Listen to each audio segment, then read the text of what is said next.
Hello, men. Good to see you. In Romans chapter 7, verses 1 through 6, Paul explains that as long as a person lives, the law, God's moral laws, will have dominion over that person, will rule over that person, will affect that person's life, unless, of course, that person receives forgiveness and God's grace that will carry that person through life, as opposed to being under the letter of the law, the condemnation of the law, the guilt which falling short of the law will bring. Surely all have sinned and fallen short of the glory of God. That's what Romans 3:23 tells us. Pastor Chuck Smith had a good metaphor for this, which is applicable here. And he analogized the various falling shorts or the degrees of falling short with people attempting to swim across the Catalina Channel from Newport Harbor to Avalon. Some people just simply can't make it much past the harbor. Others can make it halfway. And finally, the best of people need to give up and get in the boat just outside of the Avalon harbor. The point being is no one makes it across. And what Paul is saying here in these verses is that because we are all falling short by matters of degree, that sinful passions are aroused. Why?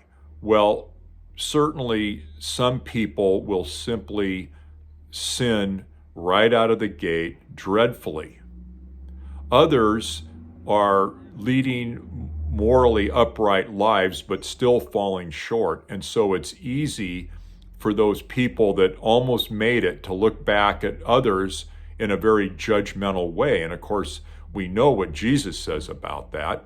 Judge not lest ye be judged.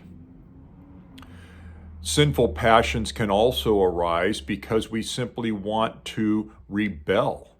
Our sin nature, our propensity to sin, when we're told there's a limitation on our behavior, just prompts rebellion.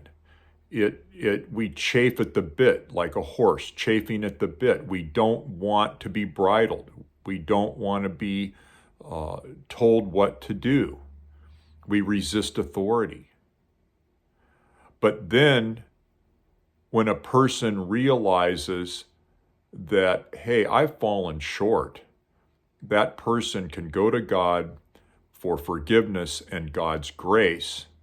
And then the prophecy made centuries before Jesus that God would give such people a new heart and a new spirit. All of a sudden, there is something new.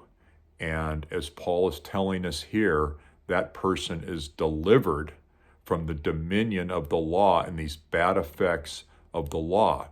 In verse 6, he writes, "But now we have been delivered from the law, having died to what we were held by, so that we should serve in the newness of the Spirit and not in the oldness of the letter," meaning the letter of the law. It's grace, it's God's love for us that drives our behavior, not just rule keeping for rule keeping's sake. We love God because he first loved us, and God supernaturally gives us an ability to honor him, to bring him glory. And that's a big change. And as a result, the condemnation we might feel under the law, the propensity to judge others for their falling short under the law starts to fade away. And things change so that we look at people differently.